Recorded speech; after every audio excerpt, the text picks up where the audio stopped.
말씀 우리 고린도전서 10장 우리 어제에 이어서 계속 하도록 하겠습니다. 10장 어제에 이어서 모든 사람을 구원하라. 모든 사람을 구원하라.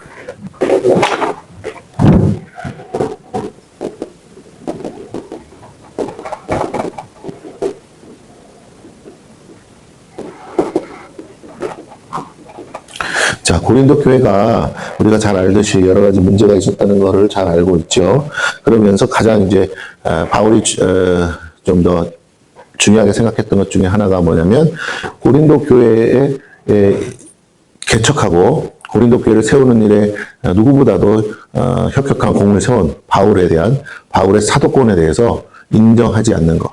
그거에 대해서 바울이 굉장히 질타를 하면서 어떻게 너희가 다른 것도 아니고 너희가 어떻게 나를 사도권을 인정하지 않느냐, 어떻게 너희가 그럴 수 있느냐라고 반문하는 것들이 우리 9장에서 나왔던 것을 알 수 있습니다. 우리가 그런 의미에서 이 문맥이 그렇게 해서 이제 이어져 가는 과정 속에서 바울이 얼마나 교회를 세우기 위해서 힘쓰고 애썼는지를 그들이 알고 있는데 너희가 왜 오늘날 이렇게 교회가 정말 깨어지기 일보 직전의 상황으로까지 이렇게 부패하고 타락한 교회로 전락했느냐라고 하면서 10장의 내용은 출애굽 사건을 예를 듭니다. 출애굽 사건. 도대체 왜 고린도 교회가 이 모양 이 꼴이 됐느냐. 네.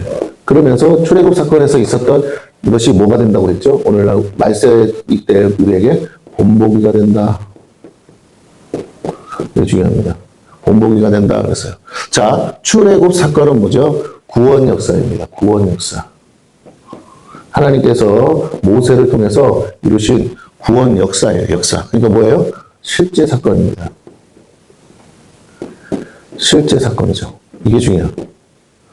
실제로 일어난 일이고 역사적으로 일어난 일이고 개인에게 일어난 게 아니라 민족 전체, 민족에게 일어난 사건이었다는 역사적 사건이라는 겁니다. 그러니까 이것은 분명한 사건이에요. 자, 그런데 이스라엘 민족이라는 민족이 세워지는 그 과정 속에서 하나님께서 이 출애굽 사건을 이스라엘 민족이 세워지는 첫 사건으로 주셨다는 거예요. 자, 야곱의 족속이 애굽으로 가서 거기서 번창하고 부흥합니다. 그러나 아직까지 그들은 국가를 이룬 단위가 아니죠. 그런데 애굽 땅에서 무려 장정만 60만 명이나 되는 사람들이 역사가 일어나죠. 그래서 그들이 한 나라와 민족을 이룰 수 있을 만큼의 세력으로 확장이 됐어요. 무려 430년 만에. 430년. 애굽에 간 지 430년 만에 뭐라고요? 대민족을 이루었습니다. 어떻게 해요? 장정만 60만 명. 그러니까 실제 인구는 우리가 굳이 말하자면 옛날에는 또 다산을 하니까 아무리 적게 잡아도 약 200만 명 정도는 예상할 수 있다라고들 합니다. 신학자들이. 이거는 우리가 추측이니까. 그래서 장정 60만 명이 지금 남자만 그렇다는 거예요. 대이동을 하는 민족의 대이동이죠.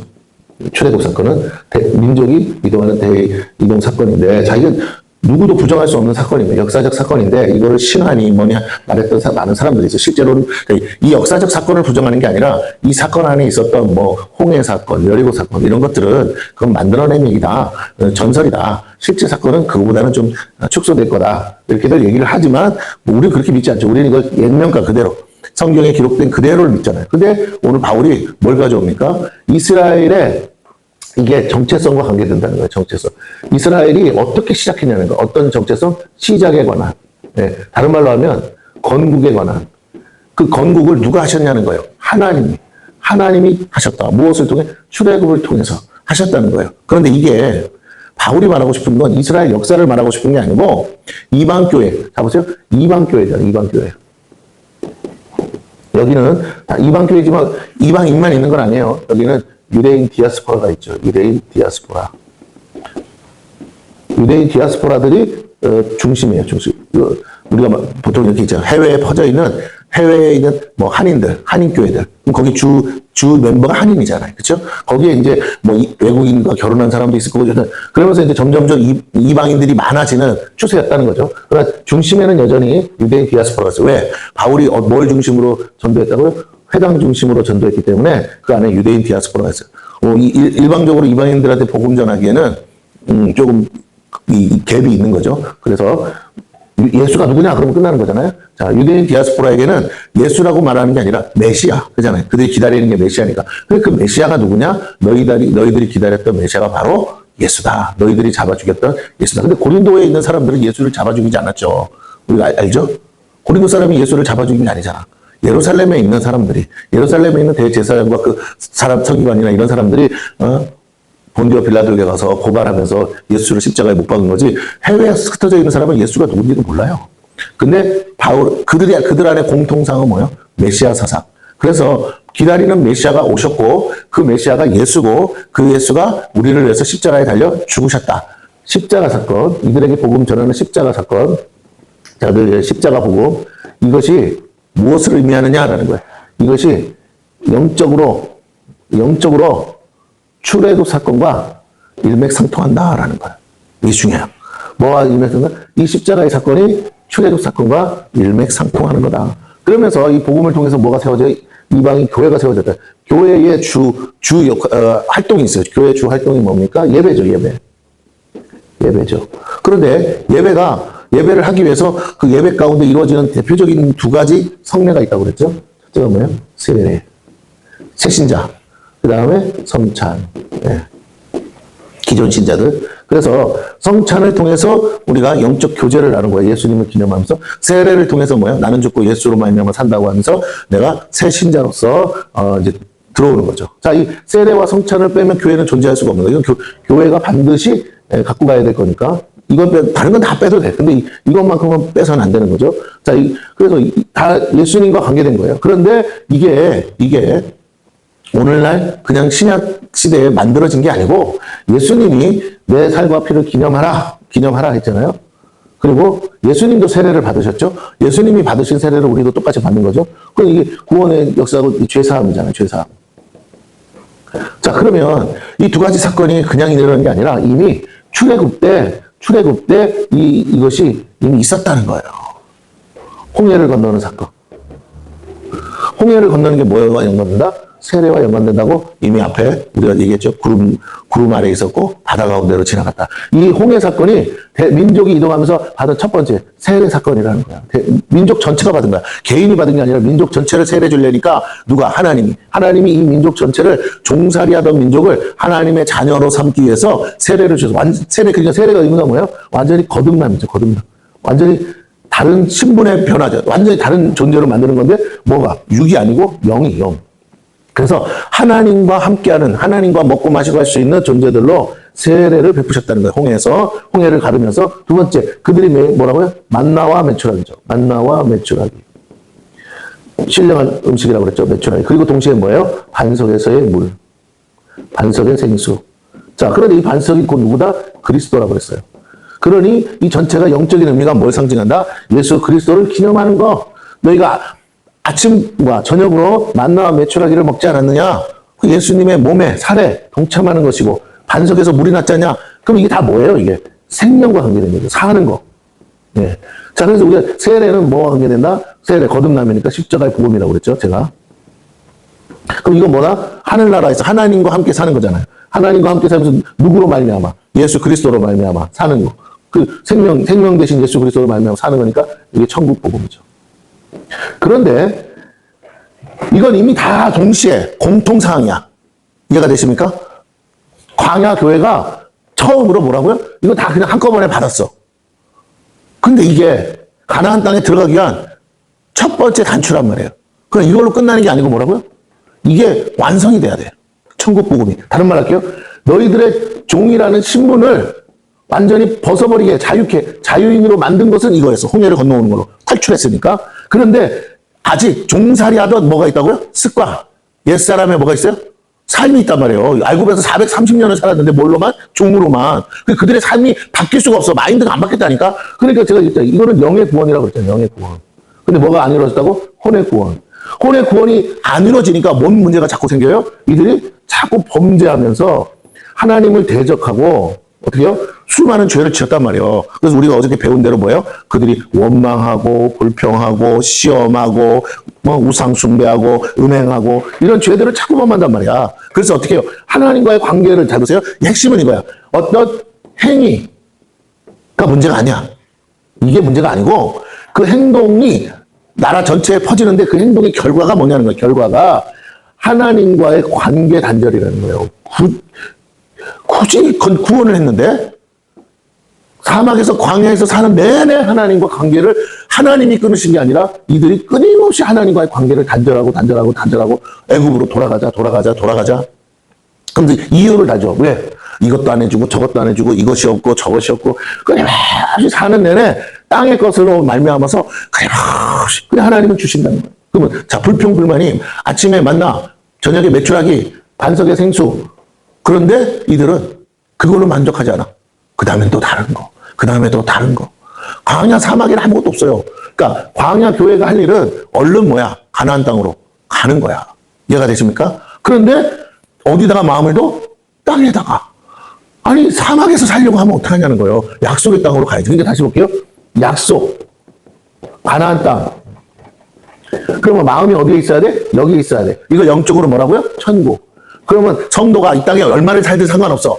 광야 생활도 40년이었죠. 자, 그러면 믿음이 없어서 하나님이 그 범죄한 것을 날수록 예산해서 40년을 채우신다고 그랬어요. 그래, 그 사람들은 결국 앞선 사람들, 홍해를 건너서 세례받았다고 해서 이들이 구원받은 게 아니라 이들이 아무리 이렇게 했을지라도 앞선 세대는 다 어떻게 해? 사막에서 죽어. 땅에다가 마음, 천국에 소망이 없으니까. 그러나 그 광야에서 태어난 사람들은 종살이를 안 했잖아. 그러니까 그들이 원하는 건 뭐야? 빨리 가나안 땅 가자는 거야. 이거 뭐 척박한 땅에 맨날 뭐 아침에 만나와 메추라기를 40년 먹어봐요. 사람이 재미가 있나? 없지. 그잖아. 솔직히 얘기해서. 무슨 맨날 고기라고는 만나가밖에 없고, 메추라기밖에 없고, 음식이라고는 만나밖에 없으니. 근데 그렇게 따지면 우리도 맨날 밥 먹고 사는데, 사실 먹고 사는 건 다 똑같아. 맨날 먹는 거 똑같이 먹는데, 그런데 별미가 있었으면 좋겠는데, 여긴 별미가 없는 거야. 별미를 만든다고는 하지만, 재료가 같은 거야. 그러니까 맨날 뭐 치지고 볶고 삶고 하지만 결국 그놈인 거죠. 그죠? 네. 메추라기를 가지고 반숙을 하면 뭐 하겠냐고 맨날 그잖아. 항상 닭고기만 뜯는 그런 느낌인 거지. 그러니까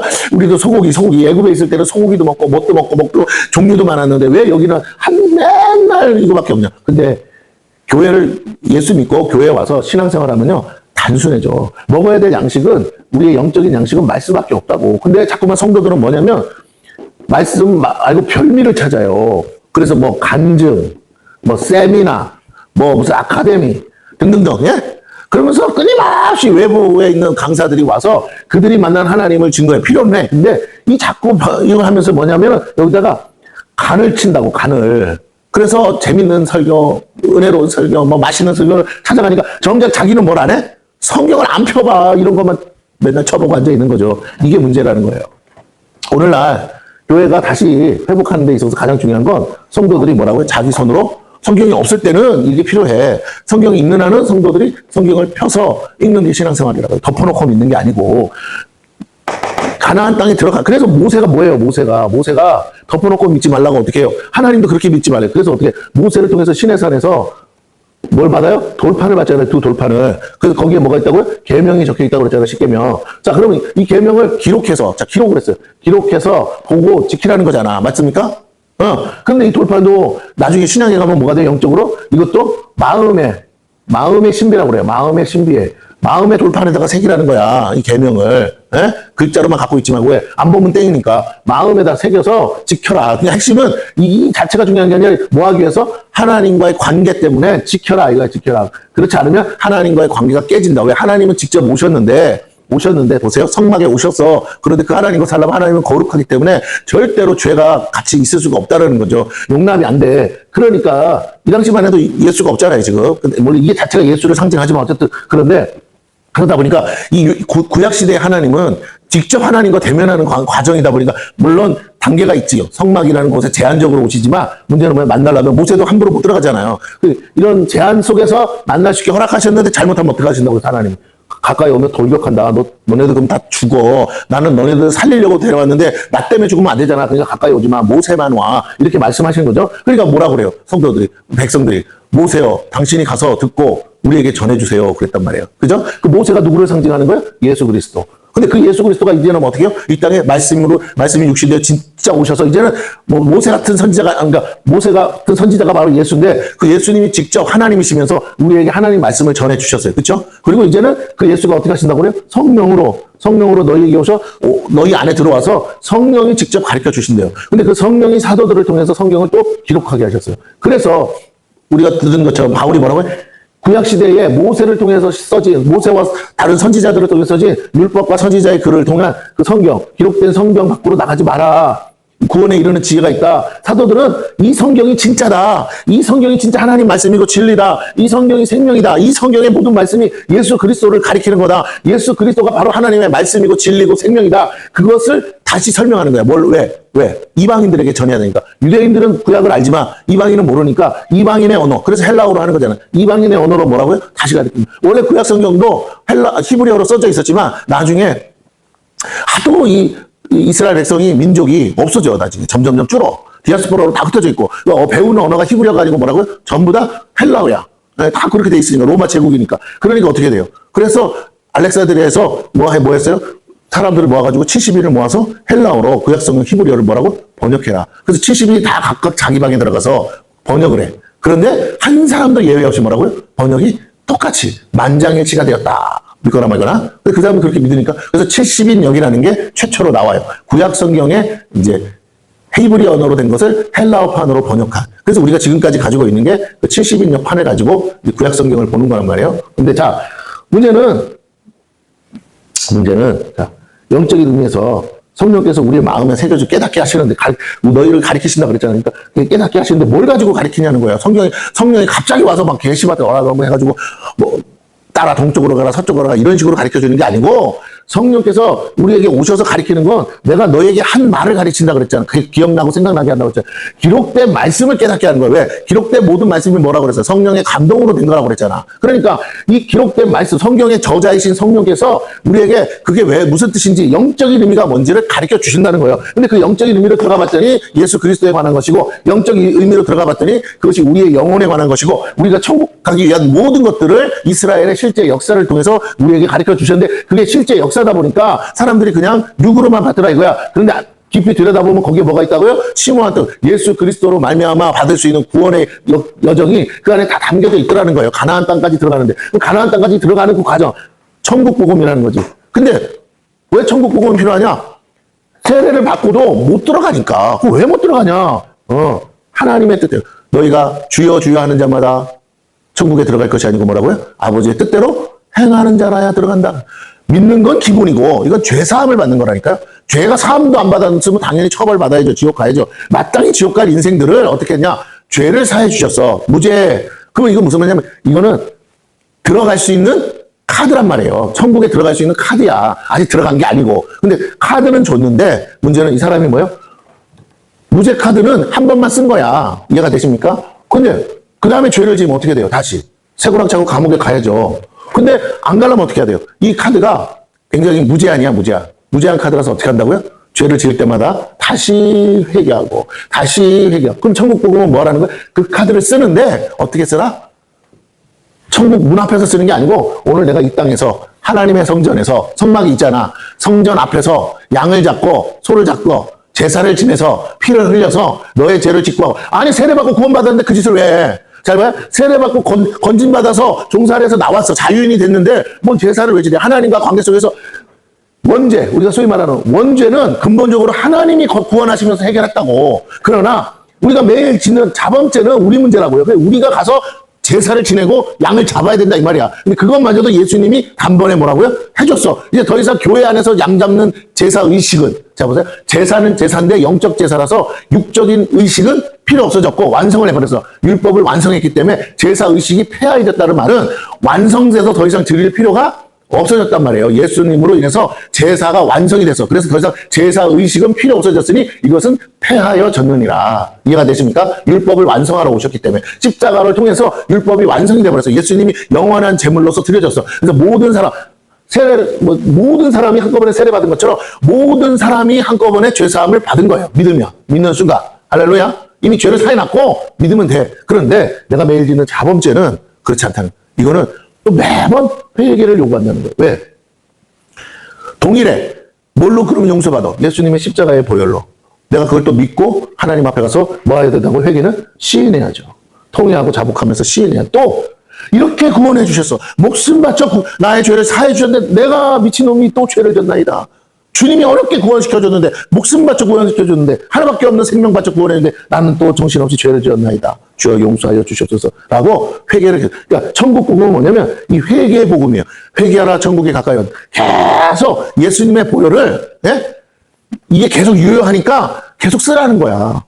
그게 믿음이라는 거예요. 믿음. 천국은 어떻게 들어가냐? 믿음으로 간다는 거야. 어떻게? 네가 계속 너 자신을 쳐서 복종시키고 너의 죄를 깨닫고 회개하며 말씀을 따라 회개하며 율법을 줬잖아. 네가 죄 없다고? 이렇게 네가 종살이에서 나왔으니까 너는 뭐 막 살아도 된다고? 아니, 하나님과 살아야 되는데 거룩하신 하나님과 살려니까 보세요. 하나님과 살려니까 어떻게 해야 되냐? 너희는 이방인이 아니야. 저 때려 죽일 놈들, 죽기로 작정된 인생들, 멸망받기로 작정된 인생과 달라. 왜? 그들이 아담 이후로 계속 범죄했으니까. 그들이 하나님이 법을 안 만들어 줬는데 양심의 법을 따라도 죄인이야. 아버지도 쳐 죽이고 엄마도 쳐 죽이는 인생들이니까. 그런데 하나님 뭐냐? 니들이 말을 안 해주니까 죄가 죄인 줄 모르는구나. 그래서 계속 막 사는구나. 그래서 뭐라고? 죄가 뭔지를 법으로 명시하셨다는 거예요. 그게 율법이라고. 이게 죄야. 그런데 하시는 말씀이 세상 법과 틀리다. 비슷한 것도 있지만 세상 법과 틀려서 하나님이 뭐 하실 때? 보실 때 의가 있고 악이 있다. 선악이 있다. 또 뭐죠? 이게 선이면 이게 악이죠. 그리고 죄가 있다. 의가 있으면 죄도 있다. 그런데 너희가 기준이 아니야. 너희가 그걸 정하지 말고 하나님인 내가 정해줘. 누구를 통해? 모세를 통해 내가 그 법들을 다 613가지 법이 있다고 했잖아요. 그걸 내가 기록해서 줄 테니까 너희가 그걸 보고 배워서 제사장들은 그걸 가르쳐서 그렇게 해서 어떻게 해요? 백성들이 내 앞에 올 때 더 이상 죄 짓지 않고 오게 해라. 그러나 부족불 설령 다 못 배워서 애들을 못 배웠잖아.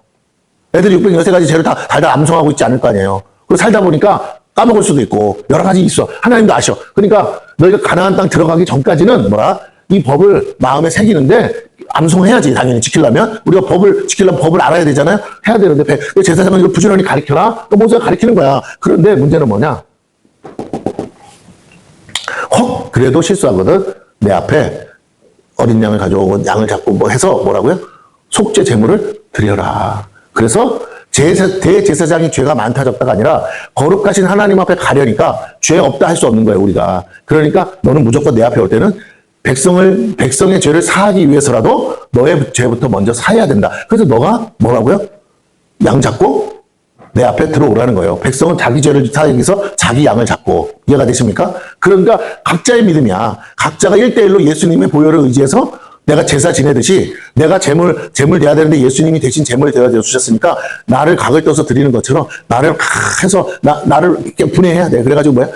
죄가 뭔지 깨닫고 말씀을 봐야 죄를 깨닫지. 그러니까 말씀 없이는 천국에 못 간다고. 왜? 내 죄를 뭐하지 않아서. 씻지 못해서. 이해가 되죠? 예수를 정말 믿는다는 말은 예수를 믿고 그냥 끝난 게 아니라 예수 믿으니까 다 됐어. 끝이 아니라 그 예수가 말씀이신 분인데 그 예수님이 우리에게 기록된 말씀으로 로고스로 주셨다고요. 그걸 내가 들여다보면서 그걸 거울 삼아 들여다보면서 근데 걸리는 게 있어. 이해가 됐어요? 그 법 중에 내가 깜빡하고 잘못한 게 있다고. 그게 뭐냐? 기록된 건 로고스인데 그 보다가 걸리는 거 그게 레마란 말이야. 그거를 누가 가르쳐 준다? 성령께서 가르쳐 주실 거야. 그게 네가 오늘 사는데 어떻게 걸린 건지. 그러면 깨닫고 뭐하라? 바로 어린 양 예수는 여전히 제물 삼아 드려져 있으니까 여전히 그건 유효하니까 하나님 앞에 어린 양은 있으니까 너는 빨리 하나님 앞으로 와서 뭐라고? 그 제단 앞에 와서 너 자신을 제물로 드리듯이 하면서 왜? 네가 원래 죽어야 돼. 그러면서 뭐 자복하고 회개하고 시인하고 어떻게? 용서를 구해라. 그러면 그 어린 양의 보혈이 다시 한번 그 죄를 뭐 하신다고요? 덮는다. 이해가 되시죠? 그러니까 내가 의로워서 구원받은 게 아니라 끊임없이 반복적으로 그리스도로 뭐라고요? 그리스도로 옷 입는다. 이해가 되십니까? 그래서 그리스도의 이 옷을 무슨 옷이라고 그래요? 의의 옷이다 그러는 거예요. 그럼 그 옷이 어떤 건데? 보혈에 피로 된 옷이다 이거예요. 그러니까 붉은색 옷인 거야. 이해가 되십니까? 내가 입는 세마포 옷은 예수님의 보혈의 옷을 입어야만 하나님이 보실 때 어떻게 보여? 색깔이 하얗다는 말이 아니고 죄가 보이지 않아서 하얀 거야. 하얀 세마포가 내가 보기에 하얀 게 아니고 누가 보시기에? 하나님 보시기에 하얘야 돼. 그러려면 어떻게 하냐? 내 죄를 다 가리워야 돼. 죄가 없어진 게 아니라 죄는 있는데 용서받은 거잖아요. 죄가 있어. 근데 용서받아서 그냥 흔적이 있어. 그런데 뭐라고? 이걸 가려야 돼. 그러니까 뭘로 가려? 예수님의 보혈로 가리라는 거예요. 내가 입은 세마포에 예수님의 보혈을 뿌리는 거야. 그래서 온통 하나님이 보실 때 뭐만 보여? 그리스도의 보혈만 보여. 그래서 내 죄가 안 보이니까 하나님은 나를 돌격해서 쳐주길 이유가 없는 거예요. 이해가 됐습니까? 이걸 자꾸만 내가 뭐 하다가 내 죄가 드러난다 안 드러난다? 그리스도의 옷이 찢어지는 거야. 내가 죄를 지으면. 그래서 자꾸 내 죄가 그리스도의 옷 밖으로 나와. 그러니까 하나님 볼 때 이 새끼가 죄인이면서 어디 천국에 들어오려고. 그때마다 빨리 보혈을 바르고 예수님의 보혈로 하나님 용서해 주세요. 내가 믿습니다. 예수님의 보혈이 나의 모든 죄를 다 사해 주는 걸 믿습니다. 하고 고백하고 빨리 하나님 앞으로 가야 보혈의 피를 그걸 영적으로는 영안을 열어서 본다면 내가 회개하는 게 뭐 하는 거라고 나한테 보혈의 피를 바르는 거라는 거야. 그러니까 내가 보혈의 피를 바르려면 내가 죄인이라는 사실을 시인해야 되고 내가 어떻게 죄인인지를 알아요? 말씀을 봐야 안다는 거예요. 성령의 깨닫게 하심으로. 그래서 말씀 없이는 안 되는 거야. 기록된 말씀이 필요 없다가 아니에요. 성령이 오셨으니까 이제 기록된 말씀 없어도 된다 아니에요. 기록된 말씀을 깨닫게 하시는 성령을 통해 우리가 기록된 말씀이 오늘 나한테 어떤 의미로 오는지 깨달아서 그중에 걸린 말씀이 있으면 빨리 회개해서 나를 하나님 보시기에 의의 상태, 깨끗한 상태로 만들어라는 거예요. 그러니까 회개하지 않으면 의로워질 수 없는 거야. 이해가 되십니까? 네. 예수 믿고 예수 십자가의 공로로 깨끗해진 이 원리가 천국 복음은 뭘 말하냐면 너의 원죄만이 아니라 원죄는 내가 지은 죄도 아니잖아. 근데 그것도 용서해 준 것처럼 너의 자범죄도 용서해 줄 테니까 매번 뭐하라? 하나님 앞에 나와서 제사 지내듯이 매번 씻으라는 거예요. 구약의 제사 의식은 사라졌지만 구약의 제사법은 존재해요. 무슨 말이냐? 구약에서 말하는 소잡고 양 잡는 실제적인 사건은 이 의식은 사라졌어요. 그러나 내 마음의 심령에 제단이 있단 말이야. 내 마음의 심령에서 어린 양의 피가 필요해. 그러려면 내가 믿는 예수가 계속 제물로 뭐해야 된다? 드려져야 돼. 그러려면 그걸 드려지는 것이 무슨 의미냐? 내가 끊임없이 그 예수님의 어린 양 앞에서 뭐 해야 된다고? 회개해야 된다는 거야. 그죠? 내가 죽을 걸 예수님이 죽었으니까 이제 나를 그냥 제물 삼아 각을 뜨는 거야. 이 팔이 뭐라고? 그래서 예수님이 눈이 범죄하거든 뭐하라? 떼내라. 팔이 범죄. 이걸 얘기하는 거예요. 각을 떠서 떼내라고. 그걸 떼내지 않으면 어떻게 된다고요? 못 들어간다고. 눈 하나 떼내고 온 몸이 천국에 들어가는 것이 이거 하나 때문에 뭐라고요? 온 몸이 다 지옥에 가는 것보다 나으니라. 개인에 대해서 말하는 것이고 또 하나는 뭐냐면 오늘 바울이 말하고 싶었던 거 교회 공동체로 말하는 거예요. 공동체 안에 어떤 사람? 범죄하는 사람. 이 한 사람 그냥 놔뒀다가 이 사람은 계속 죄를 지어. 회개도 안 해. 그러니까 이 범죄자는 어떤 거냐면 죄를 지은 사람을 말하는 게 아니고요. 회개하지 않는 사람. 잘 들으세요. 회개하지 않는다는 게 뭐예요? 이게 성령 해방죄야. 왜? 성령은 끊임없이 우리 안에 오셔서 뭐 하신다고? 양심을 통해서 죄 지은 것에 대해서 깨닫게 하시고 회개하라고 하세요. 우리가 죄를 완벽하게 안 짓고 사느냐의 문제가 아니고 하나님이 보시는 건 죄를 완벽하게 안 지을 만큼 내가 예수게? 그게 아니라는 말이에요. 우리가 죄를 안 짓고는 못 산다는, 그냥 안 짓고 살 수 있을 만큼 연약하다는 걸 아시기 때문에 그래서 예수가 오신 거예요. 할렐루야. 예수 외에는 하나님의 뜻대로 죄 없이 오셨고 죄 없이 살다가 죄 없이 죽으신 분은 예수님 외에는 없어. 그래서 그분이 구속자이고 구원자인 거예요. 그분만이 유일한 우리의 대속 제물인 거예요. 그러면 그 예수님 말고 또 뭐가 있다면, 또 그렇게 죄 안 짓고 살 수 있는 존재가 있다면 우리가 그 사람 이름으로 기도하면 되겠죠. 그게 카톨릭에서는 뭐라고 그러냐? 그걸 성자 다음에 성인들이라고 그래. 그래서 이 사람들의 이름으로 구해도 하나님이 응답하신다 그래요. 그 대성인 중에 누가 있어요? 마리아가 있는 거야. 그러니까 마리아 이름으로 기도하면 뭐라고? 안 그래도 예수님 엄마인데. 그래서 마리아는 뭐예요? 무죄하다는 거예요, 무죄. 인간 중에. 예수님 외에 인간 중에 무죄한 마리아. 그래서 아니 마리아 엄마가 죄가 있으면 예수님도 죄 있는 거 아니야? 이런 논리인 거야. 그러니까 마리아도 죄가 없는 거야. 뭐 있어도 용서받았다 어쨌든. 그래서 예수님은 잉태할 수 있었으니까 마리아는 무죄하다. 그러니까 마리아 이름으로 기도해도 누가? 하나님이 들으시고 응답을. 그래서 마리아 이름으로 성인의 이름. 왜? 감히 어떻게 예수님 이름을 네 입에서 함부로 거들먹거리냐는 거예요. 죄인 주제에. 예수님을 먼저 만나려고 하지 말고 누굴 거쳐서? 이 성인들을 거쳐서 하나님 앞으로 가라는 거예요. 그러니까 이 성인들은 예수님께. 봐봐.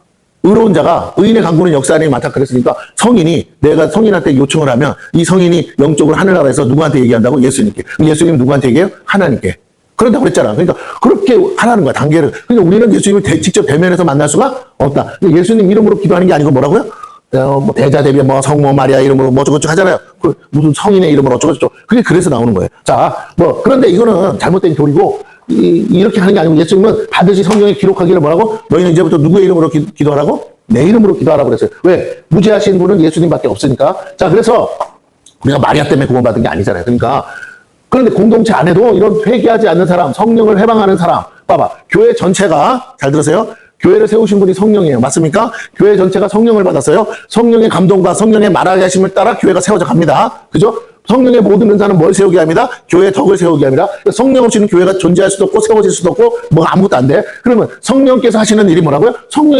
성경의 저자가 성령이라 성령은 성경을 보라고 한다고. 그래가지고 뭐라고? 그 약속을 뭐 하냐? 하나님의 약속이 오늘 우리에게 이루어지게 해달라고 기도하라고 한다고. 기도는 뭐냐면 내 소원하려는 게 기도가 아니에요. 그건 간구고 기도는 하나님의 약속을 이루기 위한 거야. 하나님 속히. 주여 어느 때까지니까? 어느 때까지 이렇게 하면서 하나님 빨리 오셔.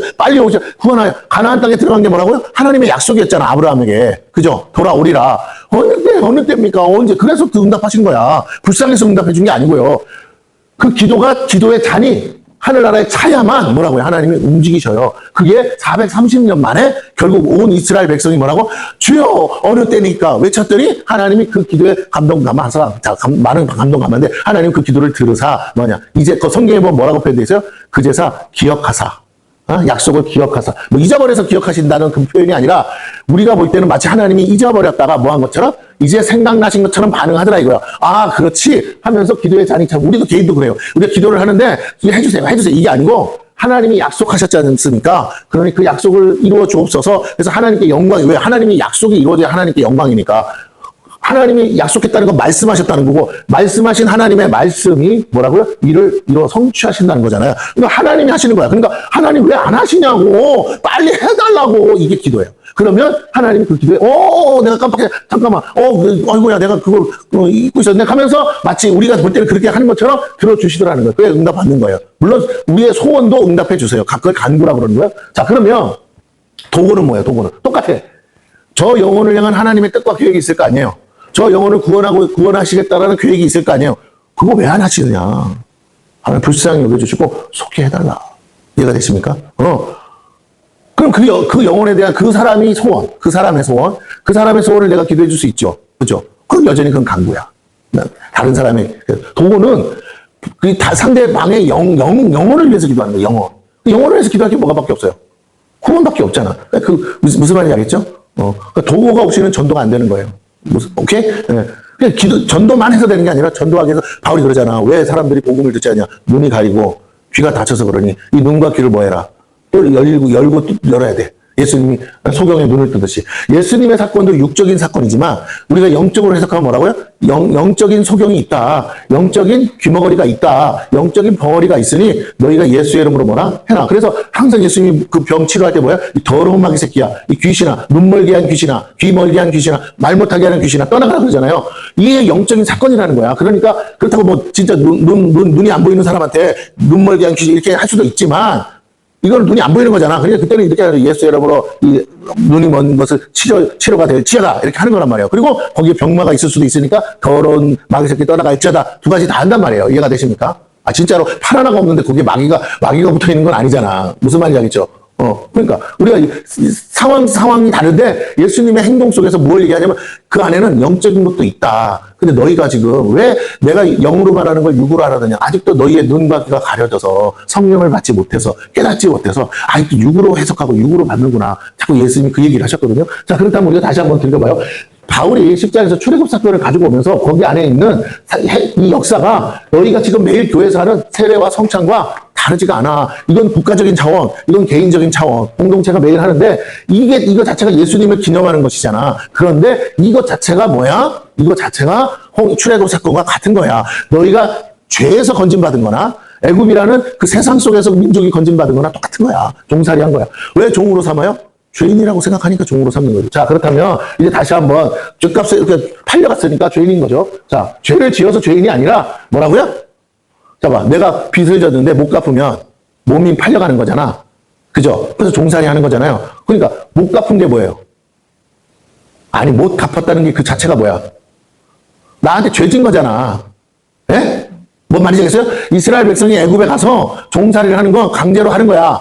사실은 그 사람이 팔려간 건 아니죠. 그런데도 마치 애굽의 바로 왕은 뭐 한 것처럼 너희들이 이 땅에 와서 사는데 값을 지불해서 안 했어.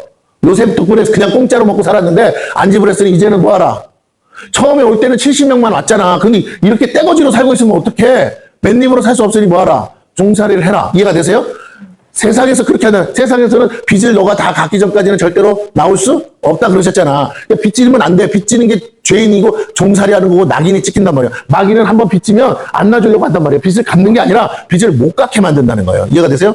죄를 사야 되는데 죄를 마치 못 살 것처럼 우리를 끊임없이 죄짓게 만들어 충동질을 하고. 그런데 속는 게 뭐냐면 아유 이래가지고 내가 무슨 죄를 난 글렀어. 나는 해봐야 소용없어. 해서 두 가지 부류가 나와. 하나는 뭐예요? 복음을 포기하는 사람이 있어. 이건 아닌 것 같다. 또 한 사람은 복음을 완성으로 생각해서 뭐라고 하냐면 더 이상 회개하지 않아도 돼. 이미 예수님이 과거, 현재, 미래 모든 죄를 뭐 하셨다? 다 사하셨어. 다 사했으니까 그걸 믿어.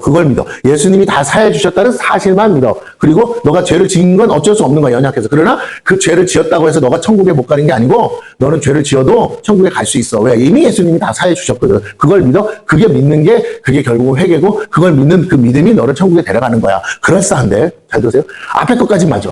앞에 한 것들을 다 용서해 줬다. 그러나 이제부터 지을 죄에 대해서 예수님이 용서해 줬다는 말은 틀린 거예요. 이해가 되십니까? 그러면 앞뒤 출애굽 사건 자체가 있으면 안 되는 거야. 여기에서 못 들어갈 인생이 있으면 돼요, 안 돼요? 애굽에서 종살이 하던 생을 한꺼번에 다 건지셨으면 끝까지 다 데리고 뭐라고요? 천국 가나안 땅으로 들어가는 게 하나님의 약속이었으니까 데리고 얘네들이 뭔 짓거리를 하든 뭐라고요? 데리고 갔어야 되는 거예요. 왜? 나오실 때도 그냥 강제로 데리고 나오셨으니까 갈 때도 가나안 땅에 강제로 데려가셨어요. 근데 그게 홍해 사건을 건너는 순간 달라. 홍해가 갈라져서 이건 있을 수 없는 일이잖아요. 홍해가 갈라져서 대민족이 건넜다는 것만으로 있을 수 없는 일이 일어났어. 그러니까 내가 은혜라는 거예요. 그게 은혜. 은혜로 구원을 받은 자는 잘 들으세요. 이제부터 그 은혜 안에서 해야 될 일이 뭐냐? 그 은혜가 작동하도록 해야 되는 거예요. 죄 안 짓고 산다는 게 아니라 그 은혜가 계속 너한테서 떠나지 않아야 돼. 그러려면 내가 어디 해야 돼? 내가 스스로 죄인임을 시인하고 살아야 돼. 네가 죄인 아니라고 하면 안 돼. 너 그냥 다시 말할게요. 자기 의로 살면 안 돼. 에? 혹시 예수 그리스도로 인해서 살아가야 돼. 그러니까 너는 끊임없이 내 앞에서 뭐 해야 돼? 엎드려야 돼. 너는 죄인이라는 사실을 잊지 말아야 돼. 너는 그래서 뭐 죄책감 가지라는 게 아니라 네 스스로는 절대로 이런 은혜를 누릴 수 없는 존재라는 걸 알고 하나님의 은혜에 감사하면서 하는데 그 감사가 입으로 나불나불 감사가 아니라 그래서 어떻게 한다고? 철저히. 이제는 내가 죽어 마땅했었는데 바로의 군사들이 홍해에서 수장된 것처럼 너희들도 그렇게 수장됐어야 될 영혼들인데 건져냈으니 이제부터 너희가 사는 것은 너희가 사는 것이 아니고 나를 위해서 사는 거야. 이해가 되십니까? 복음서에 나오듯이. 이제 우리가 사는 것은 예수를 위해서 사는 거야. 그러니까 내가 핏값으로 지불됐기 때문에 이제 나는 바로의 종에서 하나님의 종으로 팔려왔어. 그러니까, 근데 하나님은 나를 어떻게 말씀하시냐면, 이제 너를 종으로 삼지 않고 내 자녀로 삼을게. 내 상속자야. 그러니까 상속자답게 행동해야 돼. 너 함부로 하면 안 돼. 그러면 너 상속자 하다가도 뭐 할 수 있어? 취소할 수 있다? 라고 얘기해 준 거예요. 근데 그럼 취소 안 당하려면 어떻게 해? 계속 와서 죄송해요, 잘못했어요, 몰랐어요 하면서 회개를 해야 되는데 회개도 안 하네. 회개로 끝나면 안 되죠. 그 다음에 어떻게 해야 돼? 하나님의 뜻이 무엇인지를 찾아서 하나님의 뜻대로 살려고 뭐 해야 돼? 적극적으로 열심을 내야죠. 그래도 우리는 넘어질 수밖에 없는 연약한 존재라는 걸 하나님은 아셔서 제사의식을 주셨듯이 우리가 연약한 존재라는 걸 알기 때문에 우리는 날마다 예배를 드린다는 거, 날마다 영적 제사를 드리는 거예요. 세상 가운데 나가서 아니 그렇게 하면 안 되는 줄 알면서도 또 죄짓고 오는 우리 자신을 하나님 앞에 올려드려서 죄송합니다. 또 자빠졌어요. 또 넘어졌어요. 또 실수했어요. 알면서 머리로는 알겠는데 마음에 벌써 손이 가고 있어요. 죄송해요 하나님. 이러면 안 되는 줄 알면서 한 번만 더 용서해 주세요. 예수님의 보혈의 피로 의지합니다. 주님 용서해 주실 거죠? 저는 믿습니다. 다시 그러지 않을게요. 한 번만 더 용서해 주세요. 이러고 날마다 다 보세요. 하나님을 대적하는 게 아니라 아이씨 뭐 그러든지 말든지 해줘야 그게 아니고 하나님 죄송해요 하면서 하나님과의 관계를 회복하기 위해서 나를 쳐서 복종시키는 거예요. 나를 쳐서 계속. 이게 천국 복음이에요. 그러면 왜 그렇게? 하나님과 사랑의 관계를 유지하고 싶어서. 하나님을 사랑하니까. 사랑하면 잘 보세요. 사랑하면 엄마가 자식을 사랑하면 뭐 한다고 그러죠? 자식 이기는 엄마 아빠 그러죠. 네, 부모는 자녀를 사랑하면 져줘요. 져주는 거야. 하나님도 그래. 불법으로 져주는 게 아니라 합법적으로 져주고 싶은데 그게 뭐야? 십자가의 복음이래요. 십자가의 보혈의 피가 너를 합법적으로 용서하고 내가 져줄 수 있는, 내가 너에게 은혜를 베풀 수, 자격 없는 자에게 베푸는 게 은혜니까 이 은혜를 베풀 수 있는 유일한 통로니까 너는 십자가, 그래서 맨날 우리가 십자가 아래로 다시 가야 된다. 십자가를 떠나서는 안 된다. 예? 우리는 이 은혜를 떠나서는 안 돼. 이 은혜의 자리를 예수를 떠나는 순간, 십자가에 달린 예수를 떠나는 순간 우리는 망하는 거야. 그러면 그걸로만 사냐? 아니요. 십자가의 예수를 만났다. 그래서 은혜를 받았다. 죄사함을 받고 용서를 받았다. 그럼 이제 어떻게 살아야 무덤가, 빈 무덤. 부활하신 예수님과 함께 사는데 완전한 자유인이에요. 예수님은. 그러니까 뭐야? 그 어떤 것에도 얽매이지 않는 자유인. 무엇에? 세상에. 세상 것. 어차피 이것은 망할 것이고 없어질 것이고 썩어질 것이야. 이것에 얽매이지 않는. 불교식으로 하면 무슨 업보를 없애는 거죠. 땅에 엮이지 않는. 그냥 다 제거하는. 그래서 완전한 자유인으로 사시는데 그 예수님을 믿고 나도 뭐 해야 되는 거? 당장 천국 갈 게 아니니까 예수님을 따라 내가 예수님이 오늘 여기 계시다면 하실 그 일을 내가 대신 제자니까. 이제 하나님의 자녀예요. 하나님의 제자가 아니고 하나님의 자녀야. 우리는 백성이고. 그런데 우린 또한 우리를 구속하신 예수님의 제자라며. 그러면 예수님이 하신 일을 우리에게 위임했어. 그러니까 우리도 그 사명을 감당해야 돼. 대리자로서. 이해가 됐습니까? 그걸 우리가 소위 하나님 나라의 대사라고 하는 거예요. 그래서 왕이신 예수님에게 왕권을 받아서 뭐라고? 대리자로서, 대사로서의 역할을 감당하는 거야. 그러면 우리가 뭘 가지고 가야 돼? 당연히 예수 이름을 가지고 가야죠. 예수 이름을 가지고 그 일을 예수님이 하시는 것처럼 예수님의 뜻을 따라, 하나님의 뜻을 따라 대리하라는 거예요. 대리, 예수의 이름으로. 자, 그러니까 예수님이 그럼 하실 일이 뭔지를 알아야 되겠죠. 또 복음서가 써야진 이유는 뭐야? 사도들이 복음서를 쓴 이유는 뭐냐? 예수님이 무슨 일을 했는지를 모르니까 아무것도 안 해. 구원을 받아도. 그러니까 어떻게? 예수님이 하신 일을 보여줘야 돼. 가르쳐줘야 돼. 기록해서 신약 성경에서 마태마가 누가복음 사복음서가 써진 이유는 예수님이 누군지도 모르는 이방인들에게 예수가 누군지를 가르쳐줘서 예수님이 이 땅에 오셔서 하신 일, 성령 받고 하신 일이 바로 우리가 이제 성령 받고 해야 될 일이다. 그러니 우리도 이제 저 천국에 언제 갈지 모르지만 가는 그날까지는 예수님이 이 땅에 사셨던 것처럼 공생애, 다시 말해 예수의 공생애로 사셨던 것처럼 너희들도 살아야 된다. 이게 사명이에요. 너희를 그 일을 위하여서 하나님 뭐하다? 거룩한 하나님의 자녀의 백성으로 은혜를 베푸사 구원하신 게 뭐라고? 너희의 소명이라는 거예요. 이것 때문에 이거 이렇게 불렀다는 거예요. 할렐루야? 그래서 뭐라고? 왜 이걸 이렇게 한대요? 그래서 한 영혼이에요, 한 영혼. 한 영혼, 천하보다 위한 한 영혼. 하나님이 그렇게 사랑하시는 한 영혼이라도 더 구원하라는 거예요. 한 영혼이라도 더 구원하기 위해서 혼자 해서는 다 안 되니까 그렇게 해서 제자를 막 만들어서 제자가 제자를 낳고 제자가 제자를 낳고 해서 계속 또 다른 제자가 제자를 낳고 계속 제자들이 흩어져서 땅끝까지 흩어져서 내가 땅끝까지 가는 것도 중요하지만 내가 오늘 요만큼 전해서 요만큼 갔으면 여기서 또 제자가 저만큼 가고 해서 계속 시대가 역사가 지날수록 결국 복음이 어디까지? 땅끝까지 이르러야 뭐라고? 그제야 뭐가 온다고요? 마지막이 온다고 했잖아요. 그러면 뭐가 땅끝까지 이르러야 된다고 했어요? 이 천국 복음이 그랬어요. 예수 믿고 구원받는 십자가의 복음뿐만 아니라 어떻게? 하나님의 뜻대로 사는 천국 복음. 하나님의 뜻대로 사는 게 뭔데? 한 영혼을 위해서 전도의 사명을 감당하는 게 하나님의 뜻이에요. 전도의 사명을 감당하려니까 어떻게 해요? 내가 함부로 살 수가 없는, 내가 공인으로 살아야 되는 거지. 공인으로 살려니까 뭐야? 단순히 죄를 안 짓는다가 아니야. 이미 죄 짓고 사는 인생도 예수 믿으면 구원받는데 왜요? 죄상. 그 복음을 이 기쁜 소식을 전해야 된다는 거예요. 전하지 않고 살면서 너희가 어떻게 천국에 들어갈 생각을 하느냐 이 말이에요. 교회에서 도 닦듯이 기도만 하고 있어서 천국 가는 게 아니고, 물론 그렇게 갈 수도 있어. 그런데 중요한 건 우리가 적어도 오늘 죽을 게 아니라면 우리가 살아있는 동안에 가장 가까이는 이걸 오이코인이라고 그러죠. 가장 가까이는 뭐라고? 내 가족, 그 유대, 그 다음에 뭐예요? 내 이웃, 사마리아, 그죠? 다시 우리가 처음에 내 가장 가까이 내 가정이 뭐예요? 예루살렘. 그 다음에 내 일가 형제 친척, 유대 땅, 그죠? 그 다음에 더 나아가서 내 이웃들, 사마리아. 그 다음에 더 나아가서 뭐예요? 땅끝, 그죠? 네, 나랑 전혀 연고가 없는 지역에 있는 사람들까지. 이렇게 복음이 확장되고 전해져야 된다. 그 일을 위해서 우리는 직접적으로든 간접적으로든 무릎 꿇고 기도를 하든 하나님의 나라가 다 주세요. 여기서 이제 중요한 건데 천국 복음은 하나님 나라 복음이라고 그랬잖아요. 천국이란 말이 그거니까 하나님 나라가 뭐 한다고요? 땅끝까지 확장되는 일에 나를 희생하고 헌신하는 거예요. 내가 내 일 하는 게 아니고 내가 나를 위해서 사는 게 아니라 하나님의 일을 위해서 내가 이 하나님의 일을 위해서 내가 사는 거야. 내가 오늘 식당 일을 하든 뭘 하든 내가 하는 그 일을 가지고 하나님 나라가 확장되도록 하는 일에 사용해달라고 하면서 내가 그 일을 위해서 헌신하고 열심을 내야 된다라는 거예요. 그러기 위해서 뭐가 필요해요? 천국 복음에서 너희의 착한 행실, 선한 영향력. 착한 행실. 그래서 이게 뭐예요? 빛과 소금. 너희가 세상에 뭐라고? 빛이라. 너희가 세상의 소금이라.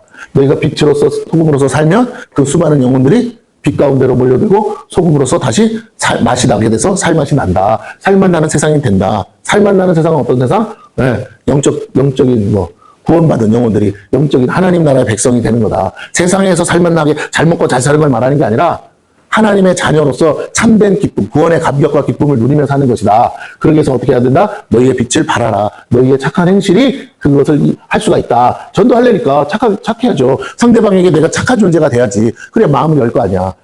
그러니까 보세요. 마음을 연다는 게 뭐예요? 혼이 받아들여야 될 거 아니에요. 그래서 천국 복음이 뭐라고요? 혼의 구원을 이루는 거. 근데 이게 한 번에 안 돼요, 이거는. 그래서 어떻게 하냐? 끊임없이 말씀을 가지고 나를 쳐서 목적을 시키면서 훈련해야 된다고요. 말씀으로 훈련돼야 돼. 양도 태어나기만 하면 되는 게 아니잖아요. 말도 소도 그렇고. 태어났지만 뭐 해야 된다고요? 밭을 가지고 주인의 뜻에 맞게 쓰임받기 위해서는 훈련돼야 되는 것이. 우리가 혼을 통해서 믿고 구원받았지만 말씀을 통해 우리 자신을 쳐서 복종시켜서 내 뜻대로 살고 싶은 정욕이 아직 살아있는데 내 뜻대로 살고 육신의 정욕이 살아있어. 그래서 내가 도저히 내가 죄 안 짓고 싶은 마음은 이쪽에 있어. 그러나 육신의 정욕이 날 끌고 간다. 그래서 바울이 그러잖아. 오라 나는 공부하는 자들다. 이 사망의 몸에서 누가 나를 건지리야. 이 사망의 몸이 자꾸 나를 끌고 가는 게 보이니까. 그러니까 내가 연약하면 이길 수가 없어. 성령의 능력이 와야 돼. 성령의 능력을 받고 이 말씀 앞에 내가 복종하는 훈련을 계속해서 내가 이제 말씀대로 사는 게 쉬워져야 되는데 우리가 육의 본성이 너무 강하다 보니까 그게 잘 안 되더라 이거예요. 연약하잖아. 그러니까 승질 나면 막 욕하고 안 해야 되는 줄 알면서 원망하고 불평하고 이 이스라엘 백성이 가나안 땅 들어가기 전까지 광야 생활의 모습이 똑같이 우리의 모습이라는 거예요. 틈만 나면 돌아서서 불평하고 원망하고 틈만 나면 마치 하나님 안 계신 것처럼 하나님 계신 건 알겠는데 만나와 메추라기를 아침 저녁으로 먹고 구름기둥과 불기둥을 매일같이 보면서 성령의 역사가 하나님의 기적과 이적이 모세를 통해 나타나는 거 반석에 물이 쏟아지는 거 보면서도 끊임없이 이게 불평 저게 불평 나를 왜 애굽에서 데리고 나왔냐 하면서 세상에서 내가 어쩌다가 예수를 믿는 내가 너 때문에 예수 믿는 게 철천지 후회다 뭐 이런 식으로 신앙생활을 한다는 거. 그러다 보면 그 믿음 없는 말이 나를 심판한다는 거야. 무슨 말이냐? 너 그때 그런 말 했지? 너 그런 믿음 없는 거야. 그래서 어떻게? 너의 그 믿음 없는 믿음. 그러니까 안 된다는 믿음. 그 하나님이 하실 수 없다는 믿음. 하나님은 원망한다는 건 하나님이 하실 수 없다는 거니까 아니면 하나님이 안 해주신다고 원망한 거니까 그것에 대해서 내가 갚아주리라. 그래서 들어가야 될 약속의 땅에 못 들어가듯이 우리가 가야 될 천국에 못 가는 것처럼 그렇게 될 수 있다. 그래서 바울이 뭐라고 하느냐? 가장 근데 그런 죄 중에 결정적인 게 뭐라고? 우상숭배라는 거예요. 그러면서 바울이 이렇게 말합니다. 그 모든 광야에서 하나님을 믿는 백성이 어쩌다가 망했느냐 보니까 우상숭배가 결정적이었어요. 자, 14절. 그러므로 내 사랑하는 자들아 우상숭배하는 일을 피하라. 근데 고린도 교회 안에도 결정적일 때마다 이게 항상 마음에 걸리는 거예요. 왜? 이제 예수 믿은 사람 주변에 여전히 우상숭배하는 일과 친척 형제가 바글바글 하거든. 그러니까 어떻게 그 사람들 눈에 이게 걸림돌이란 말이에요. 저것이 하면서. 우리랑 같이, 저 우상 같이 섬기고 있었어야 되는데, 왜 지가 갑자기 언제부터 하나님 믿었다고 갑자기 먹던 술 안 먹고, 담배도 안 피고, 창기들과 놀아놔야 되는데 그것도 안 하고, 인생 세상 사는 재미 다 끊고, 마치 지가 무슨, 예수나 된 것처럼 산단 말이에요? 그러니까 내가 부끄럽잖아. 죄인으로 사니까. 그러니까 자꾸 핍박하죠. 자, 그러니까 그런데도 뭐라고요? 우상숭배하는 일을 피하라. 15절 봅니다. 나는 지혜 있는 자들에게 말한 것 같지 않으니 너희가 충분히 내 말 알아들 거라고 믿어. 그럼 사는 말이야. 너희는 내가 이르는 말을 스스로 판단하라. 오늘 교회가 많은 성도들이요 너무 맹목적인 신앙에 쫓아가요. 유명 강사가 오고 자기가 한 번도 들어보지 못하고 막 설교를 하면 거기가 막 맹목적으로 따라가. 막 히브리어, 헬라어 지식이 막 쏟아지고 이제까지 목사들이 가르친 거 이제까지 막 신앙생활한 거 내가 처음에 예수 만났던 건 온데간데 없고요. 내가 예수 만난 건 맞아. 그런데 그때 목사님이 하신 설교는 이렇게 막 깊은 지혜와 지식이 없는 거야. 그래도 십자가의 복음이었어. 그래서 복음의 능력으로 내가 예수를 구원받았다고요. 그래도 믿고 구원받았는데 무슨 말이냐? 갑자기 교수님이 오고 학박사가 오고 뭐 영적인 체험을 한 사람이 오고 막 이런 사람들이 어디서 듣도 보도 못해서 막 설교를 했었기면 갑자기 옛날에 가르친 건 온데간데 없어. 그거 다 거짓말이고 그거 다 뻥이. 지금 이 사람 말이 진짜구나. 근데 그 사람이 또 그걸 까요. 그러다 보면 어떻게 돼요? 마치 이 사람 말을 믿어야만 진짜인 것처럼. 네. 여러분 주의해야 돼. 지금 얼마나 많은 곳에서요 악한 영들이 활개치고 활동하는지 몰라. 제가 아까 우리 사모님 나한테 보내준 거 지금 벌써 떠든다 그러는데 인터컵이라는 선교단체가 있다고 그랬죠. 거기에 어떤 강사인데 목사님이에요. 여자 목사. 근데 그 여자 목사가 갑자기 어디 교회들 다니면서 강의를 하는데 갑자기 어느 날 그 사람이 뭐 영적인 체험을 했다고 하면서 성령님이 오셨대. 처음에는 악령이라고 막 쫓아냈는데도 자기네 일가족 중에 그런 일이 많아서 악령인 줄 알고 쫓아냈는데 안 나가더래. 그래서 왔대. 왔는데 하면서 하시는 일이 뭐냐? 계시록을 다시 풀어주더래. 그러면서 뭐라고 얘기했냐? 네가 마지막 계시록을 푸는 자로서 여자로서 마지막 계시자다 그렇게 하더래요. 그러니까 더 이상 너 외에 계시를 더 풀어줄 여자가 없다는 거지. 그러니까 남자는 누가 있어? 이만희가 있잖아. 이만희가 그렇게 주장하잖아. 그러니까 사람들이 막 뒤집어지는 거야. 뒤통수 맞고 뭐 갑자기 은혜롭게 잘 가다가 저 아줌마가 왜 저러는 거야? 저 목사님 왜 저러는 거야? 이만희가 이제 90살 먹어서 이제 내일 모레 돌아가실 것 같으니까 뭐라고요? 안상홍이가 죽으니까 어머니 하나님이 나오듯이 이놈의 갑자기 이만희가 죽을 때가 다 되니까 그놈의 귀신이 일로 붙어가지고는 네가 여자로서 마지막 계시 종교자다. 그러면서 지금까지 푼 건 다 잘못된 거고 이제 어떻게 풀어야 되냐? 신부의 입장에서 풀어야 된대. 신부의 영성으로 풀으라는 거예요. 어디서 많이 물어본 네파토리야. 난리가 막 어떤 사람이 그걸 막 다 올렸어. 막 유튜브에, 인터넷에다가 사람들이 보고 야 이제는 막 일반 선교단체 안에 들어와가지고까지 이제 귀신이 역사를 하는 거예요, 여러분. 귀신의 역사를 영으로 보고 아는 게 아니고 내 안에서 무슨 생각, 무슨 말이 나오는지를 보고 성경에 없는 소리가 나오면 뭐라고요? 그게 다 귀신의 역사지. 환상 볼 수 있어. 우리가 자다가 꿈도 꾸는데 맞아요? 실감나게 꾸잖아요. 진짜같이 깨서 잊어버려서 문제지. 꾸는 동안은 얼마나 실감나. 진짜처럼 생각하다가 시겁할 때가 한두 번이 아닌데 그걸 기억하고 있으면 환상이고 잊어버리면 꿈이야. 뭔 말인지 알아요? 누구도 기억을 못했다고. 누구도 기억 못했어요. 성경에 보면. 느부갓네살 왕이 자기가 꾼 꿈을 기억 못하니까 뭐라고? 누가 기억해줘? 다니엘이 기억해주잖아. 자, 그런데 꿈을 꿨는데 기억하신 양반이 있어. 누가 기억했어요? 바로 왕이 꿈꾸고 기억을 했지. 예? 그래서 요셉한테 내 꿈 좀 풀어달라 그랬더니 뭐라고요? 요셉이 풀어주잖아. 그럼 그 꿈이 뭐예요? 그거는 바로 왕께서 꾸신 꿈은 환상인데, 그죠? 기억했으니까 환상은 뭐라고? 내가 뭐 하는 거? 아니 성경에 보면 그러잖아. 베드로가 내가 비몽사몽간에 그러잖아. 그게 뭐야? 자빠져 잤다는 소리지. 뭔 말이냐? 정신 차려봤더니 자고 일어난 것처럼 깬 거야. 그러니까 뭐 어떤 거라고? 비몽사몽이라는 거예요. 이해가 되세요? 그 비몽사몽에 보는 게 뭐라고요? 환상이라고. 오케이? 네. 그러니까 비몽사몽간에 본 그 환상, 기도 중에 눈 감고 기도하다가 본 환상. 근데 기억은 나. 그러니까 환상이야. 기억이 안 나. 그럼 뭐라고요? 꿈꾼 거라고. 이해가 되십니까? 자다가 꿔서 꿈이라는 게 아니라 기억이 안 나면 꿈이고 기억이 나면 환상이야. 이거 가지고 토달 사람이 있을 수 있는데 성경을 봐봐. 그러면 항상 그래. 예? 자, 그런데 어쨌든 뭐 기억이 나서 꿈이라고 해도 자다가 꿨으니까 꿈일 수 있겠죠. 그래서 꿈이든 저래서 꿈이든 간에 중요한 건요. 보세요. 하나님이 해석해 주지 않으면 뭐라고요? 다 의미가 없다니까. 예, 의미가 없어. 그럼 우리가 생각해야 될 건 뭐냐? 환상이든 꿈이든 간에 말씀으로 해석이 돼야 되는 거죠. 예. 구약시대 요셉 때는 성경이 없었으니까. 그렇다 오늘날은 우리가 뭐라고요? 수많은 사례를 통해서 성경에 기록을 해놓은 이유는 이 성경에 기록된 거 외의 것들은 뭐라고? 귀신의 장난일 수 있으니 너희들을 믿지 마라. 분별해라. 설령 귀신이 말해서 맞을지라도 뭐라고요? 그것 따라가지 마라. 너희들은 기록된 약속의 확실한 예언의 말씀이라고 그랬습니다. 기록된 말씀 외에는 따라가지 말아라. 믿지 말아라. 한 줄로 믿습니다. 한 번은 뭐 여자로서 마지막 계시자라고 그런 말을 해. 그러면 자기 외에는 계시록을 풀어줄 사람이 있다는 거야, 없다는 거야? 그럼 지가 말해야 그게 맞다는 거잖아. 그럼 지가 교주지, 지가 예수 다음이겠죠? 그러니까 이 세상이요, 점점 그런 식으로 하는 거야. 이제 옛날에는 남자 교주들이 있었다면 이제는 여자 교주들이 또 활개치는 세상으로 이제 가고 있는 거야. 이게 지금 심각하단 말이에요. 그러니까 여러분 조심해야 돼. 여기서도 그래. 너희가 내가 하는 말이라, 바울이 하는 말이라도 뭐라 그래요? 스스로 판단하라. 이게 중요한 거예요.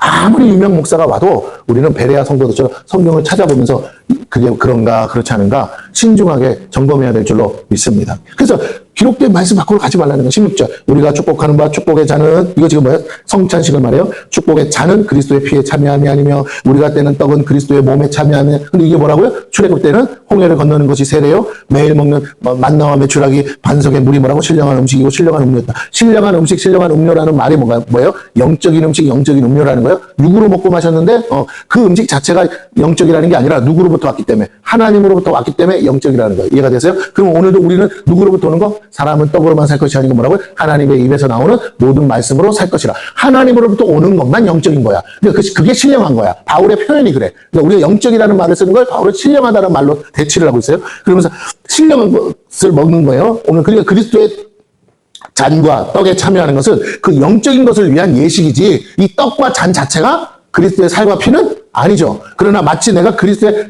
살과 피를 먹고 마심으로 뭐가 되는 거야? 내 몸에 그리스도의 피가 흐르고 내 몸이 그리스도가 된다는 말은 그리스도께서 말씀이신 그리스도께서 내 안에 인카네이션 성육신 하시는 거다. 그럼 나는 어떻게 살아가는 거야? 나는 이미 예수와 함께 죽었으니 이제 내가 사는 것은 내가 사는 것이 아니라 오직 내 안에 예수 그리스도께서 사시는 것이라. 그러니까 내가 말하고 행동하는 거 다 누가 하는 것처럼 주가 하시는 것처럼 해라 그러잖아요. 그 말씀을 하는 거예요. 그러면서 17절 떡이 하나요 많은 우리가 한 몸이니 이는 우리가 다 한 떡에 참여. 그럼 우리 모두가 한 마음 한 뜻 같은 말 같은 마음으로 해야 되는 같은 생각을 해야 되는 거 아니야? 우리가 다 그리스도로 하나 돼야 되는 거 아니야? 라고 하는 거야. 어떻게 갈라지고 어떻게 깨어지냐? 너희 안에 어떤 우상이 있기 때문에 그런 거예요. 그러면서 그게 뭐예요? 정욕이란 말이에요.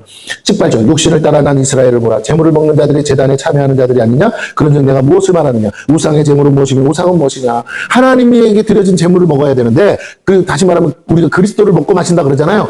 그리스도를 먹고 마시기로 되어 있는데 왜 다른 걸 먹고 마시려고 하느냐? 그게 우상이다라는 거예요. 그러면서 하는 말이 물론 이방인이 제사하는 것은 귀신에게 하는 것이요. 바울이 딱 찍어요. 악한 영들, 귀신에게 하는 것이요. 하나님이 아니면 다 악한 영들인 거예요. 하나님께 제사하는 것이 아니니 나는 너희가 귀신과 교제하는 자가 되기를 원하노라. 제사에 참여한다는 건 뭐예요? 그 대상인 영과의 교제라는 거예요. 그렇다면 내가 그 살과 피를 위해서 잔과 떡에 참여하는 것은 나의 믿음의 대상인 예수 그리스도와의 영적인 교제인 줄로 믿습니다. 더불어서 그 예수 그리스도를 주신 하나님과의 영적 교제인 거예요. 이것들은 다 하나의 영적인 세계를 우리가 알아듣기 쉽게 하기 위해 이걸 칼빈은 뭐라고 하냐? 성찬과 세례를 보이는 말씀이라 그랬어요. 듣는 말씀이 아니라 보이는 말씀. 말씀이 보여져서 이렇게 나온 예식이다. 그리스도가 우리 앞에 말씀이 육신으로 나타난 것처럼 이걸 우리가 참여하는 건 이게 보이는 말씀이다. 그래서 교회는 뭐라고요? 성찬 이 예식을 두 가지 예식이 있다고 그랬죠. 세례와 성례. 이 성찬을 통해서 뭐라 한다고요? 그리스도와 함께 말씀이신 그리스도와 함께 교제하는 것이고 그리스도의 그 고난에 참여하는 것이고 동시에 강단에서 뭐가요? 실제 말씀이 영적인 말씀이 선포되는 거예요. 그 의미를 해석해 줘야 되니까. 자, 그래서 자 보세요. 21절. 너희가 주의 잔과 귀신의 잔을 겸하여 마시지 못하고 주의 식탁과 귀신의 식탁에 겸하여 참여하지 못하리라. 그러면 우리가 주를 노여하시게 하겠느냐? 우리가 주보다 강하냐? 우리가 주님을 보다 강한 존재가 아니라면 주님을 노여하게 하는데 그러고 어떻게 천국 갈 생각을 하냐 이 말이에요. 하나님과 원수가 됐는데 예수 그리스도의 공로로 구원을 받았는데 어떻게 너희가 예수 그리스도의 보혈로 구원을 받아놓고 예수 그리스도와 원수 관계가 되냐. 말이 안 되지 않냐. 다 하고 마는 것 중에 우상의 제물. 근데 고린도 교인들 안에는 약간의 범신론이 있단 말이에요. 예수도 믿고 그 전에 믿던 것도 그냥 믿고 싶으면 좋은 게 좋은 거 편한 게 편한 거 아이고 부처도 믿고 알라도 믿고 아이고 어떻게 될지 모르잖아 죽어봐야지 이렇게 신앙생활 하더라는 거예요. 그래서 안 된다는 거예요. 바울은 절대로 그건 믿음 아니라는 거예요. 그건 믿음 아니야. 자, 그게 믿음이 아니니까 뭐예요? 구원받을 수 없죠. 23절 모든 것이 가하다는 거 네가 다 할 수는 있어. 그러나 너에게 그 자유는 주셨어. 그러나 모든 것이 유익한 것이 아니야. 우리 모두에게 교회 공동체에 유익하지 않아요. 모든 것이 가하나 모든 것이 덕을 세우는 거. 덕 세운다는 게 뭐라고요? 교회를 세우는 거. 공동체를 세우는 거. 다른 사람에게 영향력을 주는데 그건 악한 영향력이야. 누가 보실 때? 하나님 보실 때. 너 때문에 다른 사람 이미 구원받은 사람들까지도 뭐라고? 다 지옥으로 떨어지잖아. 안 돼. 너는 누룩이야. 암덩어리야. 너는 제거돼야 돼. 이런 말씀이에요. 그러니까 우리가 조심해야 돼. 24절 누구든지 자기의 유익을 구하지 말고 남의 유익을 구하라. 앞에서도 나왔었죠. 그래서 무릇 시장에서 파는 것은 양심을 위하여 묻지 말고 그랬어요. 여기 양심이라는 것을 여러분 기억하세요. 양심. 바울이 강조합니다. 양심. 핵심 제목을 기억하세요. 모든 사람을 구원하기 위해서 하는 건데 양심. 이 양심에 따라 뭐하라고 그러냐면 행동하라는 거예요. 네? 뭐에 따라? 자 보세요. 양심에 따라 행동하라. 양심에 저촉이 되면 하지 말고 양심에 저촉이 안 되면 하라는 거예요. 그럼 이 양심이 뭐냐 그랬더니 나중에 뭐라고 그러냐면 이거 네 양심 말고 남의 양심 그래요. 이게 뭐라고 말하냐 바울은 연약한 지체라고 그래요. 아직 말씀의 깊이가 없고 그래서 우상 숭배하다가 온 사람 그래서 같이 우상과 겸하면 안 되는 줄 아는 사람 앞에서 너의 담대함이 너의 영적 지식의 담대함이 거리끼지 않는다고 먹어버리면 어떻게 된다고요? 안 돼. 너는 먹을 수 있어. 넌 먹어도 전혀 마음이 상하지도 않고 그것 때문에 하나님을 향한 마음이 식지도 않아. 그런데 문제는 잘 모르는 사람은 그 남의 양심이야. 내 거가 아니고 그 양심의 상처. 그리고 저번에도 얘기했죠? 시험. 그로 인해서 뭐라고요? 공동체, 교회, 그리스도의 몸. 그리스도의 몸인 교회가 어떻게 된다고요? 분열해요. 찢어진다는 거예요. 이렇게 되는 게 뭐라고? 사단의 전략이다. 하지 마라.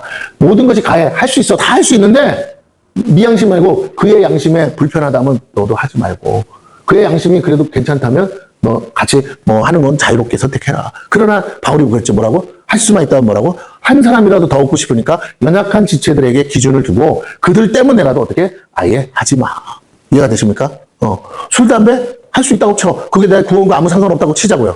그렇지만 연약한 지체들 입장에서 술, 담배 나쁜 거라고 가르쳤어. 그거 먹으면 몸에도 안 좋고 끊으세요 했는데, 아니, 목사님이 술, 담배 하고 있어? 그러면 돼, 안 돼?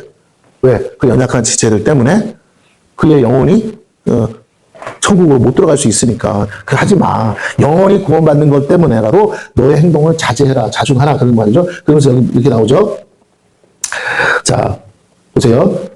25절. 시작에서 파는 것은 양심을 묻지 말고 먹으라. 이는 땅과 그에 충만한 것이 주의 것. 다 주님의 것이야. 걱정하지 마. 그러나 불신자 중에 누가 너희를 청할 때 너희가 가고자 하거든 너희 앞에 차려놓은 것은 무엇이든지 양심을 위하여 묻지 말고 먹으라. 그 사람이 그냥 대접하는 거잖아. 그 사람이 귀신한테 제사를 지냈든 말든 그 사람은 그럴 수밖에 없는 거고 너는 그냥 그 사람의 성의를 봐서 해라. 그러나 벌써 28절에 누가 너희 이것이 재물이라고 귀신한테 우상한테 드린 재물이라고 말하거든 알게 하자와 그 양심을 위하여 뭐하라. 먹지. 너 그거 시험하는 거야. 조심해라고 하는 거야. 내가 말한 양심은 너희의 것이 아니요 남의 것이니 어찌하여 내 자유가 남의 양심으로 벌써 무슨 자유? 자유. 내가 뭐든 할 수 있는 자유가 남의 양심으로 내가 판단을 받으려. 만일 내가 감사함으로 참여하면 어찌하여 내가 감사하는 것에 대하여 비방을 받으려. 누구도 판단할 수 없어. 그런데 그런즉 너희가 먹든지 마시든지 무엇을 하든지 다 하나님의 영광. 근데 너의 행동 하나 때문에 저희 불신자가 뭐라고요? 다시는 예수를 아이고 저 예수 믿는 것들 저거 교회 다닌다고 하면서 아이고 이게 뭔지도 모르고 이렇게 된다는 거죠. 그러니까 장로님 어떤 배우가 그러더라고. 자기가 술을 정말 싫어하는데 안 먹고 싶대. 그런데 영어 모임에서 배우들이 모여서 있는데 술을 권하더라는 거예요. 난 안 먹는다 하는데 갑자기 누가 와서 한 분이 와서 술을 먹으래. 그러면서 저 안 먹을 건데 그랬더니 저 교회 집사예요 그랬더니 뭐라고요? 난 장로야 먹어. 그래서 먹었대. 이런 일이 생긴다는 거예요. 무슨 얘기인지 아시겠죠? 네, 이러면 안 된다는 거지. 32절 유대인에게나 헬라인에게나 하나님의 교회나 뭐가 돼? 거치는 자가 되지 말고 그 다음에 나온 게 이거죠. 우리가 제목으로 잡은 거 나와 같이 모든 일에 모든 사람을 기쁘게 하여 자신의 유익을 구하지 아니하고 많은 사람의 유익을 구하여 결론이 뭐예요? 그들로 구원을 받게 하여 목적은 구원받게 하는 영혼 한 영혼을 건지기 위해서 너는 너 자신을 쳐서 복종시켜야 한다. 그것이 하나님의 뜻이다. 그러니 내가 착하게 살아야 되는 이유도 거기 있는 것이고 내가 오늘 거룩하게 살아야 되는 이유도 거기 있는데 네가 너 때문에 한 영혼이 지옥 간다면 어찌 하나님이 그것을 아무 죄 없다고 하시겠냐 이 말이에요. 근데 나는 그것을 죄가 없다고 생각하고 나는 회개도 안 하고 살면 어찌하겠느냐는 거예요. 끊임없이 하나님의 말씀을 들여다보고 너가 어떤 잘못과 어떤 죄 가운데 있는지를 조심하라, 주의해라, 날마다 죄를 씻어라. 주님 나라 가기 전까지 더 나아가서 한 영혼을 얻게 해서 네가 다 할 수 있지만 그 영혼에게 거치는 거라면 안 하는 것이 하나님의 뜻이다. 이것이 중요한 거예요. 오늘 복음 안에서 우리가 자유하다고 해서 자유를 방종으로 갖고 가면 안 된다. 우리가 믿음 안에서 신앙생활 한다고 해서 그것을 방종으로 갖고 가면 안 된다는 것이 오늘 사도 바울이 우리에게 주는 기본 원칙입니다. 그래서 우리가 지금까지 사실은 잘 몰라서 이럴 때가 많아요. 그리고 오히려 그러지 못한 사람을 믿음 없다고 하고 정죄할 때도 있어요. 없는 거 맞아요. 그러나 연약한 지체이기 때문에 우리가 잘 권면해야 되고 건강하고 정말 좋은 모습을 보여주지는 못할 망정 그의 믿음 없는 것을 질책하거나 정죄하면 하나님이 그것 가지고 나에게 죄 없다 묻지 않으시겠다는. 그리고 우리는 회개할 수밖에 없어요. 왜? 우리가 부득불간에 불엄간에 우리가 자꾸만 나의 의를 드러내고 내가 아는 지식을 자랑하고 그러면서 끊임없이 나는 막 자유한 것처럼 다 아는 것처럼 행동하다가 영혼들의 상처 주고 시험 줘서 영혼들이 내가 알든 모르는 사이에 하나님과 멀어질 수 있는 내가 거치는 돌이 될 수도 있다는 것을 우리가 한 사람 때문에 온 교회가 지옥 갈 수 있다는 걸 아셔야 돼요. 목사 하나가 잘못되면 뭐라고요? 소경을 의미해서 온 성도가 못 모르고 따라가다가 그대로 가르쳐주는 아까 말한 그 강사처럼 그걸 믿다가 어떻게 돼요? 그 사람의 말이 성령의 음성이라고 믿고 그 사람이 가르쳐준 대로 믿으면 다 지옥 가는 거 아닙니까? 성경에 기록된 말씀인데 잘못 가르쳐서 다 지옥 가면 얼마나 큰 죄예요. 오늘 그게 중요해요. 그래서 이단 사이비를 조심하라는 이유도 여기 있는 거죠.